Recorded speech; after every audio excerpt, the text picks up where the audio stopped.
Hey everybody, welcome back to another edition of the Main Points podcast. Today we have Jerry Johnson. He's the Executive Director of the Decatur Area Arts Council. He's going to talk about all things fun.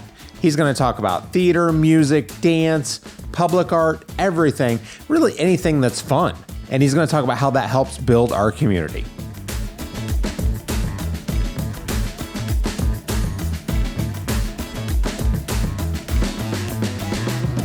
All right, today we want to welcome Jerry Johnson. Jerry is the Executive Director for the Decatur Area Arts Council. So, Jerry, thank you so much for joining us today. My pleasure. We really appreciate it.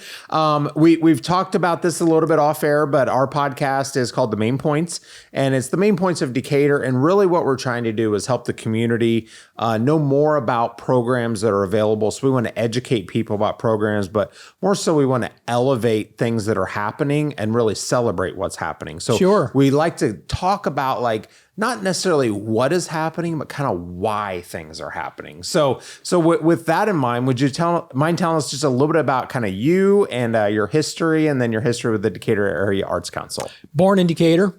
Great. Went to Richland Community College and Millikan University. I have a Bachelor of Fine Arts from Millikan in art.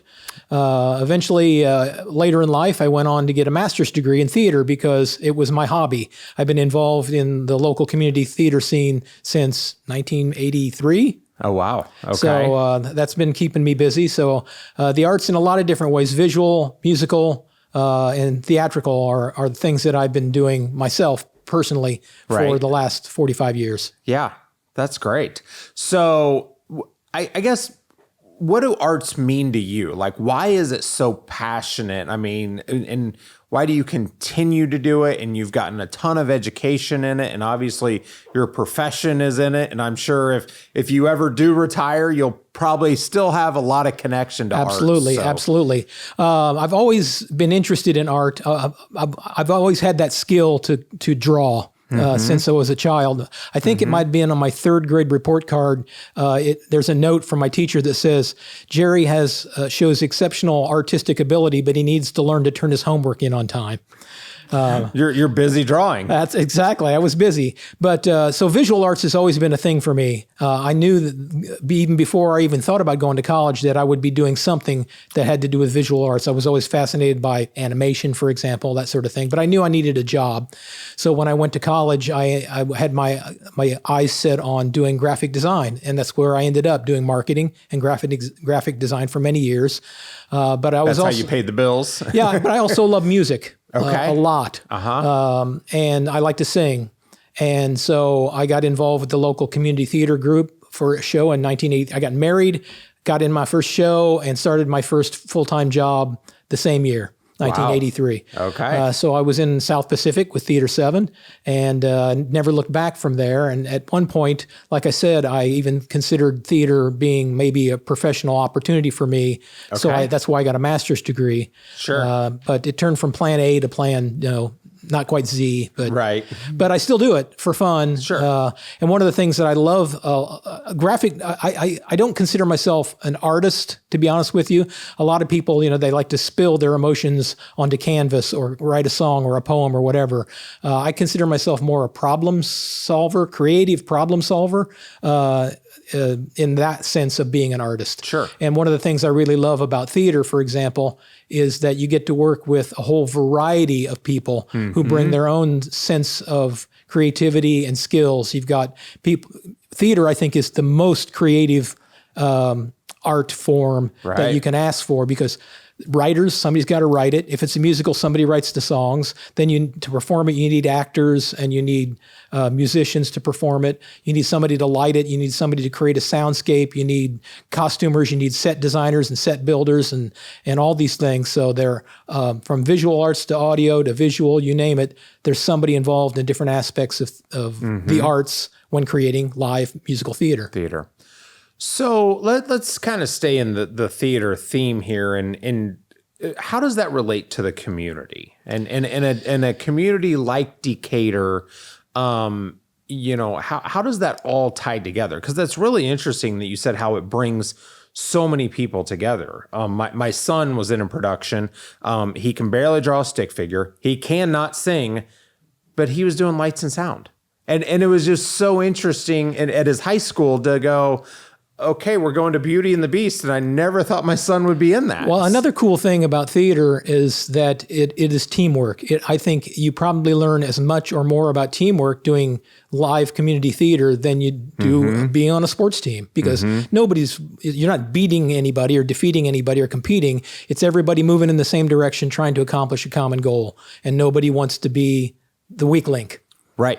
But in the sports theme, if it's basketball, everybody's got to know how to dribble, shoot, handle a ball. In theater, that's not necessarily the case. Somebody can be a terrible singer, but... My son was really into pro wrestling for a long time, and one of my favorite catchphrases was The Rock. And The Rock says, know your role and shut your mouth. and it's important that you know your role, and people bring specific skills very often. If you're great at lighting, if you're great at sound, if you're great at costuming, if you're great at set building and set design, those are all just as important. I often use a football analogy when I talk about musical theater, is that not everybody gets to touch the ball. Right. But everybody's just as important. If those tackles and guards don't execute on an offensive play, the quarterback and running back are going to look really bad. Right. So everybody has to kind of do their job in order for it to be success. And so you get a great sense of pride just from executing your role, regardless of whether the audience knows you're doing it or not. Right. They just notice if you're not doing it. They notice if there's something missing. Yeah. So what has that meant to you? Because when were you in your first production? 1983. 1983.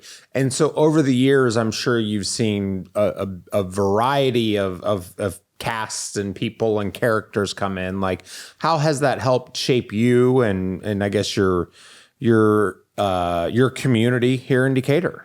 Right. What keeps calling me back really is the people, and working with creative people who all have a sense of fun, but also somebody once said that with theater, it's not really fun unless it's good, because you know when you're starting to click, and this is going to be good, and that's when it really gets fun, when oh, we got this. Right. And if you have put together the right team, then that's what makes it fun and makes it good. Right. So I just really enjoy doing all those things. I like being on stage. I've directed shows. I love designing and building sets and painting sets. I don't do costuming, and I don't play musical instrument. I barely read music. But so I have to learn everything by ear.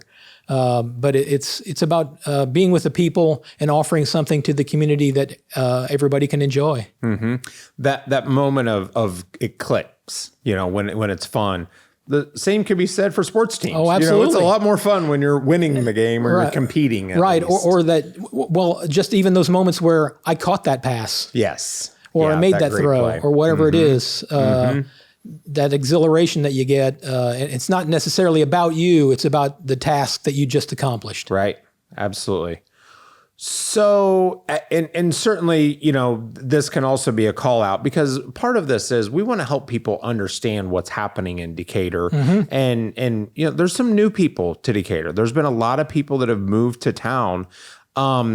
Just quickly, how would they find you? And we're not supposed to do this, but how would they find? I mean, I assume a website. Yeah, the easiest way is to go to decaturarts.org. Okay. That's our website. And if you're looking for social media stuff, Decatur Arts is still all you have to remember, because that's our Instagram and our Facebook handle. Perfect. And if somebody just said, man, I've always wanted to do that. I've always thought it'd be cool to be in a production. Sure. I mean, can people just say, hey, can I walk in and maybe I hold the light, or maybe I hold a boom mic, or what? It kind of depends on what your interest is. But one of the things the Arts Council, is really good at is connecting people with other people. Okay. So if you just were interested in how can I find out about local community theater, you could give us a call or send us an email, and we'll connect you. There are 3 very active community theater groups, and of course we've got Millikan University, and if you just want to go, I mean, there are various levels that you engage with the arts. You can just appreciate them. You can read books. You can listen to music. You can go see shows, or you can learn about them, take classes, or you can genuinely participate in them. Yeah. And there are lots of opportunities for that as well. Yeah. So taking a step back to arts as a whole, and there are lots of different, art displays around the community. How do you feel those connect to the community, and do they connect and bring people in? Or, I mean, what are some examples of art that has helped the community be inspired or show innovation? Well, visual arts wise, which is what people mostly think when they think of art, is paintings and sculptures. We have a gallery in our building, and we have a different exhibit every month. And sometimes it's local stuff, like our May exhibit every year is the Barn Colony Artists. They're a group of artists who have been meeting somewhere in the community since 1939. They meet every week in our building to discuss their work, have presentations and educational programs. So the Barn Colony Artists have been meeting since 1939? They got their name because the first time they got together was in the carriage house at James Milliken Homestead, and they called it the Barn. And so they had the Barn Colony Artists. Really? So in May, we're going to be in May, or we'll have been in May whenever this airs. Right. You have their displays in there. Right. They meet in our building every Wednesday from 3 to 5. Okay. Right now. And you can sign up to be a member. You can drop in a couple of times before you become a member to see if it's a good fit for you. So that's one opportunity to be. And I imagine just that in itself provides, relationships and friendships and camaraderie and it helps you develop your skills if that's what you're looking for. Sorry. And then also, the Arts Council has been working with a lot of local artists with public art, for example. Yes. For the last decade or so, we've helped commission murals around town. Yes. And I think those are really important because they boost a sense of pride and place for people. You make turn a corner and you see a splash of color on the wall. Right. Most of them have uplifting messages. Right. So we continue to do that. We're even working on a big project with the city right now to move forward with some public art. Great. So visual arts wise, you got that. And I think a lot of visual arts and some of the murals and painting, and I know you've been part of a lot of those, they also tell the history and the story of Decatur, whether it be Stephen Decatur or the Staley Bears or the McElroy. Right. Sometimes they do, and sometimes they're just art. And that's been our approach through most of the commissioned pieces that we've put out there as murals, is that we find a building, we talk to the owner. We don't pay them, they don't pay us to put the mural up. You just get approval for that. Then we put out a call out for artists to submit a design that they think might be appropriate for that location. If they want to talk to the building owner, that's fine too. Sometimes the building owner even suggests a theme. And then the artists submit their work, and the building owner gets to choose from a collection of submissions, and then off they go in actually putting it on the wall. I think those have been I remember when that started, and I'm not an art person, but it really has been interesting to see how those have evolved and how they've withstood, the test of time, some of them, and I know some of them won't last forever, but it really is, again, a way for somebody that's new to town to go, why is there a Chicago Bears mural that's the size of a semi truck, right, in the middle of downtown? And then you look more closely at the art, and it's going to tell you the story of the Chicago Bears. Right. Yeah. And one of the exciting things about the series, the murals we started putting up, was that once people saw them, they got more excited about them. And so people don't really often don't grasp the possibility until they see it for the first time. And so there are half a dozen or more murals around town that had absolutely nothing to do with the Decatur Area Arts Council. Different businesses or organizations sponsored their own, and up they went. Okay. So that's another thing that we can help do, is to just get the ball rolling.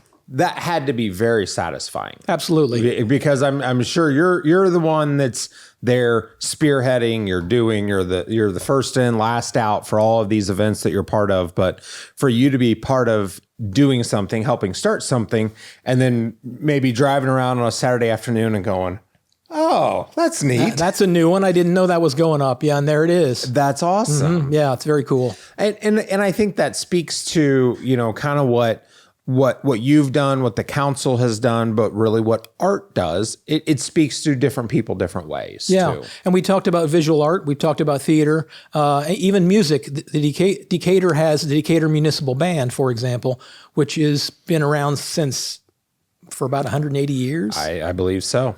And they meet in our building. They call our building home, which is one of the great things about the Arts Council, again, is we have this building downtown. We are commemorating our 20th year this year of the building being open. And the municipal band has been a part of that from the time it opened in 2004. They meet on our third floor and rehearse during their season, store some of their instruments and their entire music library in our building. And that is a public organization where you can audition to be a part of the Muni Band. If you're a gifted high school student or somebody who just loves to play the trumpet. One of my best buddies is still in the Muni Band, and he was a meat cutter by trade for years and years and years. No kidding. And but he plays the trumpet, and he's been in the Muni Band for 40 years.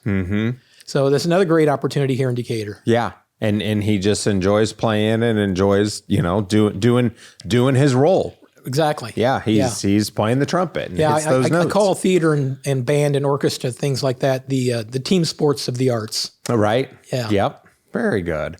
So where do you see the future of the arts in Decatur? I mean, I know, there's a lot of progress that has happened. I mean, are there new initiatives coming or continuation of the public art thing is what seems to be rolling along and gaining momentum. We have a program that we haven't announced yet, but we're in the process of developing. We're working with the city of Decatur. Great. And if you're familiar with those stainless steel electrical boxes at the corner where they control the traffic signals. Yes. There are many cities who have painted those or wrapped them in vinyl designs. We're working with the city to do vinyl wraps. We have a project that we're developing with the city to do a series of those all over town. And then we're also working with the city on the Jasper Street revitalization program. Great. And not only are they going to fix up the street and the curbs and the crosswalks, but there's a large public art element involved there too, around especially around the Johns Hill area and the Boys and Girls Club area. So it's going to include some electrical box wraps, some murals, some street art, things like that. So that's all sort of on the horizon. That's awesome. And again, how it impacts the community, and that's what we want this to be about is, how does art impact the community and doing something like you're doing on Jasper Street. Right. And it's not just about putting art there. It's about engaging the community to get their input on what kind of art where they would like it to be, what they would like it to look like. And we're doing all those things. And that's why we haven't gotten to the actual creation of the art yet. We're still collecting ideas and input from folks. Good. And I would think in the Johns Hill area there, the Johns Hill School is a very creative school, and it's the magnet school. And I would imagine there's some collaboration or participation with absolutely the students of Johns Hill, help them buy into it. We just collected a bunch of words and drawings from the kids last week to help with this project. Great. Very good. Good. So what else? What's something that isn't on the horizon, but you would like to see here in Decatur? I think we do a pretty good job. I always tell people that Decatur is a surprisingly artsy town for a town that has been considered blue collar for a very long time. But there's a lot of things that go on. I mean, we have a symphony orchestra. Millikan University is pretty amazing in terms of music and musical theater. But there are 3 live theater groups that are fully functional. Our park district is pretty amazing too. They offer visual arts stuff like we do at the Arts Council, but they also have dance and their theater program is really strong. So just getting more people involved and helping those programs continue to grow, and then cross-pollinate and work together. I think that's important. Cooperation between these different organizations is what makes them all more successful. Right. Absolutely. And, on that note too, there's the Lincoln Theater downtown that, has its own history and its own legacy and its own style of art. But like, what a welcome addition to have that back and operating. And yeah, for me, one of the most amazing things that's happened just recently in terms of performing arts is the Lincoln Theater and of course the Devon Lakeshore Amphitheater. Right. So those bring acts in that we might not otherwise get to see, and they bring people into the city who grow to understand Decatur is a really happening place because there's lots of things to do. Absolutely. And what's really interesting too is I'm sure 10 years ago, if somebody said, hey, we're going to have a Lakeshore Amphitheater and the Lincoln Theater is going to be open and fully renovated and beautiful. Yeah. And what would people have said 10 years ago? No way Decatur will support it. Well, they're supporting it. Right. And it's all about people stepping up and making a difference. Yes. Those folks over at the Lincoln Theater, I didn't see that coming. When the city basically said there are bricks falling out, somebody needs to do something about that or else. That's when these fellas saw their opportunity to make a difference. And they stepped in and they've rallied their troops and all their friends and look what's happening. Right. Absolutely. And that with the Devon Lakeshore Amphitheater, they're able to coexist. They're able to compare schedules, make sure they're not overlapping because there is a lot of overlap, but there's also a lot of differentiation too. Right. And one of them is an outdoor venue and so has a limited time of the year that they can present. Right. And the Lincoln has got a roof over it. So they can complement one another. Yep. Awesome. Well, we really appreciate it. I guess in parting, is there anything else, from a perspective of the arts and theater that you think is important for the Decatur listeners to know about? Well, the Arts Council has been around since 1968. And one of the stories I like to tell, one of our what I call our flagship programs that most people aren't even aware is an Arts Council program, we call our Performing Arts Series for Students, or PASS. Okay. So if you as a kid, or you've had a kid or a grandchild whose class climbed onto a school bus and rode to Millikan University, went into Kirkland Fine Arts Center to see a show one morning, that's our PASS program. It's an opportunity for us to arrange for professional artists to come in and perform for kids in a world-class facility on a college campus. And many of the kids might not get to have the opportunity to have those three things happen to them in one day for a long time, if ever again. Right. So that's why I think it's one of our most important programs. And yet, because we engage mostly with the schools and not individual ticket buyers, a lot of people aren't aware that it's our program when they sign a permission slip for their child to go see a show at Kirkland. But we've been doing that since 1970 with the blessing and cooperation of Kirkland Fine Arts Center. Right. That's great. And again, that goes back to the cooperation and collaboration, among the different entities that benefits everyone. Right. Really. Right. So great. Well, thank you so much. This was great to really share a lot of information about the arts, but really more about the why of the arts and why we have it and why you're so passionate about it too. It's all about the fun, quite honestly. All the things we do for fun, listening to music, dancing, reading, watching movies, singing songs, you name it. It's all the arts. Right. So just keep doing it and having more fun. Well, you've got a fun job and you've certainly lived a fun life, haven't you? I sure have. All right. Thank you again, Jerry. We appreciate it. Thank you. That was a great conversation with Jerry Johnson.